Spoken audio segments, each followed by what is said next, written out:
Kita akan kembali ke Geraha BNPB kembali. Berada di rumah untuk mencegah terjadinya penularan. Oleh karena itu, berbagai macam upaya dilaksanakan oleh pemerintah terkait dengan bantuan sosial, terkait dengan jaring pengaman sosial. Beberapa kebijakan tersebut diantaranya telah diterbitkan kartu prakerja dengan insentif bulanan yang mencapai 3,5 juta lebih per orang. Bantuan sembako senilai Rp600.000 pada beberapa daerah. Program Keluarga Harapan. Kemudian ada pengurangan tarif sampai dengan 50% untuk pelanggan listrik pada kapasitas 450 watt. Kemudian ada stimulus kredit usaha rakyat lewat penundaan angsuran dan bunga selama 6 bulan. Bansos pada pemerintah DKI dan Jabodetabek berupa penambahan sembako senilai Rp600.000 per bulan selama 3 bulan. Bansos yang bersumber dari dana desa, yang diambil dari realokasi anggaran dana desa dengan total hampir 22,4 triliun. Ini gambaran semua dari keseriusan pemerintah untuk memberikan jejaring pengaman sosial agar masyarakat bisa menjalankan masa yang sulit ini dengan tenang tanpa kepanikan. Dan yang penting, saudara-saudara sekalian, Kementerian Kesehatan dan pemerintah daerah dengan skema yang telah ditentukan menanggung biaya perawatan seluruh pasien dari COVID-19 ini. Oleh karena itu, mari bersama-sama beban ekonominya yang bertambah, yang menjadi bertambah pada hari ini adalah mereka yang tinggal di rumah sejak pertengahan Maret. Ini disadari sepenuhnya oleh pemerintah dan ini menjadi tanggung jawab pemerintah. Kami mohon kesabarannya. Masa sulit ini merupakan ujian untuk kita semua. Oleh karena itu, mari bersama-sama tetap aman dan sehat di rumah. Pemerintah akan bekerja keras agar beban penyakit ini bisa cepat berlalu. Dan beban ekonomi saudara-saudara kami ringankan dan tidak menambah beban baru bagi saudara-saudara sekalian. Kami mengucapkan terima kasih atas kesabaran dan kemauan bekerja sama. Terima kasih atas kepatuhan dan disiplin saudara-saudara sekalian. Tantangan risiko kesehatan dan kehidupan ekonomi sudah berat. Mari kita pastikan, tidak perlu kita tambah lagi dengan beban psikologis dari berita-berita atau informasi yang tidak benar, yang justru nanti akan menyebabkan kita menjadi semakin susah. Oleh karena itu, Kementerian Informasi sudah mendetek lebih dari 1.125 berita hoax atau informasi yang tidak benar di berbagai media, di internet. Semua ini akan ditangani secara tegas oleh aparat kepolisian.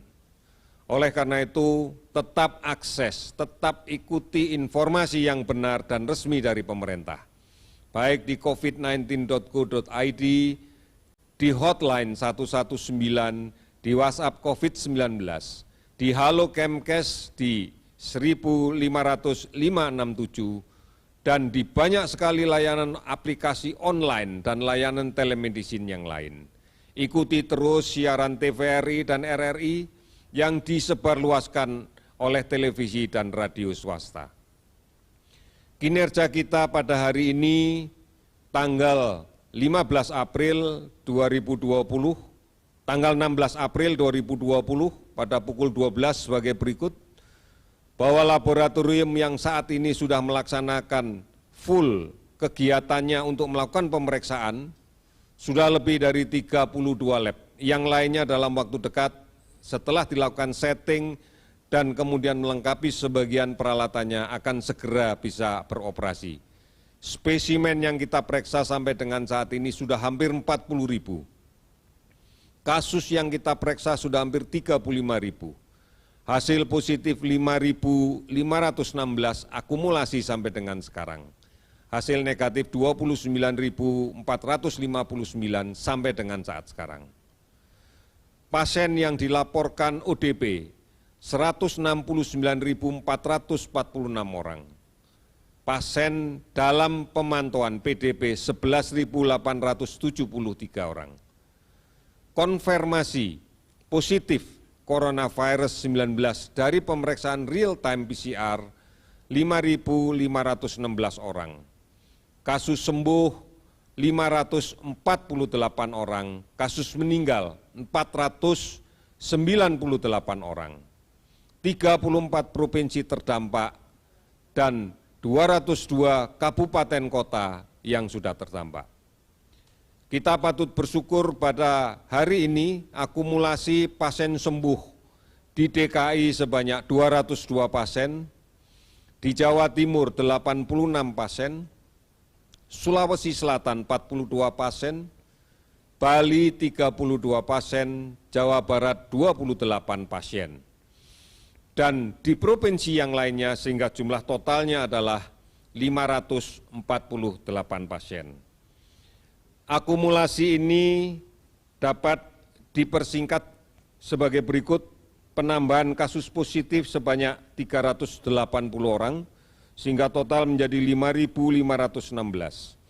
Kasus sembuh hari ini bertambah 102 orang, sehingga total menjadi 548 orang. Meninggal hari ini bertambah 27 orang, sehingga total meninggal menjadi 496 orang. Saudara-saudara, pastikan bahwa kita tidak tertular, bahwa kita tidak menular. Hargai dan bantu mereka yang sedang melaksanakan isolasi mandiri. Jangan pernah melakukan diskriminasi terhadap pasien COVID-19 yang sudah sembuh. Tidak boleh kita menolak jenazah COVID-19. Tunjukkan bahwa ini adalah bukti nilai-nilai kemanusiaan kita. Kekompakan mutlak dibutuhkan, dan ini saat ini sedang diuji di bangsa kita. Saudara-saudara sekalian, marilah kita lawan COVID ini dengan meningkatkan imunitas diri. Makan yang bergizi. Bahkan ibu yang menyusui pun harus tetap bisa memberikan ASI-nya. Anak-anak tetap diberikan imunisasi. Sabar dan tenang, istirahat cukup dan teratur. Tidak panik, dan dijaga kegembiraan di dalam keluarga. Gotong royong dan bersatu melawan COVID. Kita harus bekerja dari pusat sampai ke daerah, dari desa sampai RT RW, sampai ke keluarga kita. Tetap berada di rumah, mari melakukan aktivitas bersama keluarga di rumah. Kami ingatkan bahwa pada periode sekarang ini ancaman demam berdarah secara klasik akan muncul. Oleh karena itu, mari bersama-sama tetap berada di rumah dan menjadi juru pemantau jentik untuk setiap rumah masing-masing. Pastikan gerakan pemberantasan sarang nyamuk kita lakukan bersama-sama selama kita berada di rumah. Mari jadi teladan, mari kita menjadi pahlawan untuk keluarga, untuk lingkungan, dan untuk bangsa ini. Kita pasti bisa, pasti bisa. Sekian, terima kasih dan selamat sore.